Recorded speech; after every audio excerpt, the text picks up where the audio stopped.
Salut tout le monde et bienvenue dans cette nouvelle vidéo dédiée à Django. Aujourd'hui, nous allons continuer avec l'exploration de notre réseau social et nous allons implémenter une nouvelle fonctionnalité qui est le scroll infini. Qu'est-ce que le scroll infini? Si vous êtes des habitués des plateformes telles que Facebook, Twitter, Instagram ou encore LinkedIn, c'est que vous avez déjà utilisé le scroll infini même sans le savoir.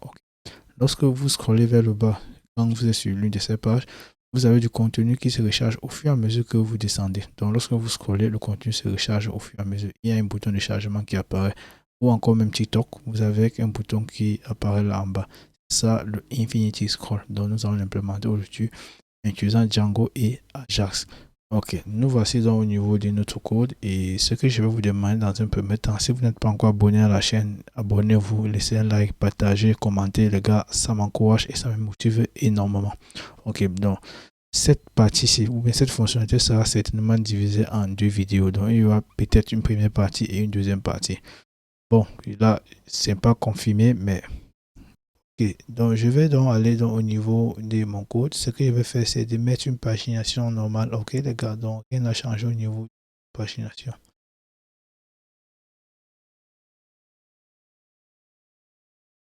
Ok, là, je suis au niveau des post list. C'est ici là que nous affichons dans la liste de nos publications.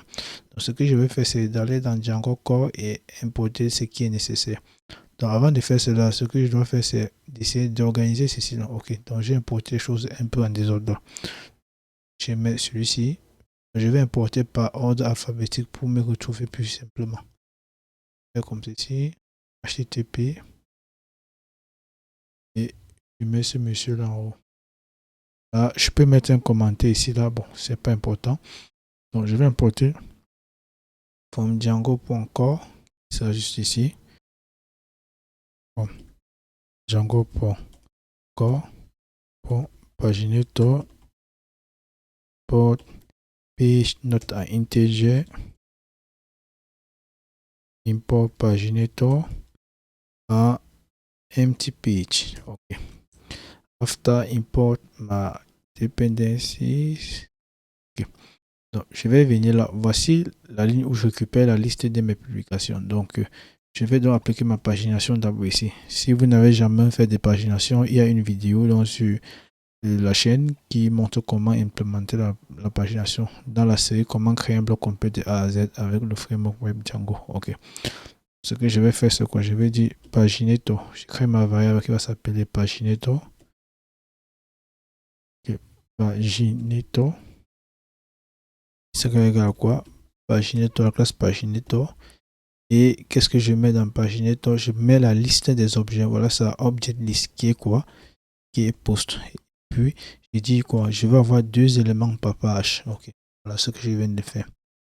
Après cela, je dois récupérer la page qui est passée depuis l'URL. Ok. Parce que lorsque nous travaillons, je peux faire un exemple. Si nous avons quelque chose comme ceci. Là, nous avons page égale à 2. Ok. Donc, je dois récupérer dans le contenu de cette variable. Après, dans le point d'interrogation, tout ce que nous avons ici, on appelle ça les query params. Ok. Donc, nous pouvons même ajouter un élément là. Je vais mettre encore quoi? Post. Je peux mettre only. Ok. Je mets la valeur peut-être 2. Ok. Donc, ça sont les query params. Donc, je vais récupérer dans cette valeur ici là. C'est ce que je dois faire. Donc, je viens là, j'ai dit page request.get parce que c'est la méthode de get.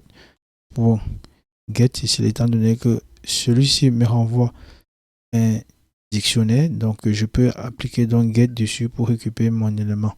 Donc une fois ici, qu'est-ce que je fais? Je dois récupérer la variable page. Ok. Comme j'ai récupéré page, donc je peux donc dire page only, ce que j'avais mis là-bas. Ok, je vais aussi récupérer cela. Vous allez voir, ça va beaucoup servir au niveau de l'Ajax. Donc, je vais d'abord écrire et puis bon, voilà. Lorsque nous allons arriver au niveau du JavaScript, nous allons l'expliquer. Pour get, .get, ok. Donc, je mets là, page only, ok. Je vais maintenant faire un try. Donc, je peux faire sauter une ligne. Je vais faire un try. Et dans ce try, je vais dire quoi? La liste de publications sera égale à quoi? Sera égale à paginator. paginator, ok, qui est ma variable aussi. Dot page, je récupère là, je mets la page, ok. Vous pouvez donc convertir, mais c'est pas important. Quand je parle de conversion, vous allez voir ça tout à l'heure. Si je ne parviens pas à récupérer l'élément, donc si ce qui est passé ici à l'intérieur, par exemple ici, vous pouvez passer plutôt un nombre, plutôt une chaîne de caractères, peut-être 10, plutôt une chaîne de caractères, peut-être A, B, C, au lieu de passer dans un entier. Donc, ça va lever une exception qui sera page not an integer, ok. Donc, raison pour laquelle j'ai dit on pouvait caster ici là, mais c'est pas important étant donné que l'exception ici sera levée. Si page is not an integer, qu'est-ce que je fais? Je retourne donc la première page, paginator dot page. Là, je mets int. Vous voyez là, en paramètre, ça prend un entier number. Ok. Maintenant, il y a une exception qui peut encore être. Ok.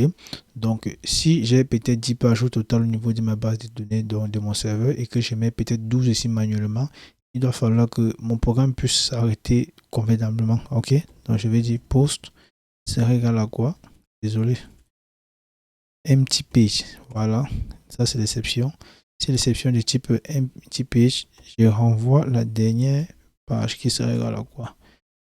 Paginator dot page. Page. Désolé, c'est paginator dot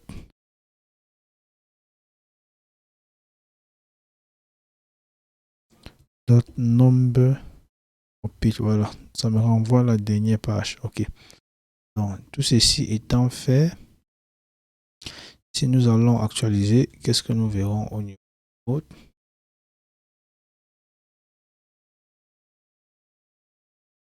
et là, j'ai uniquement deux éléments.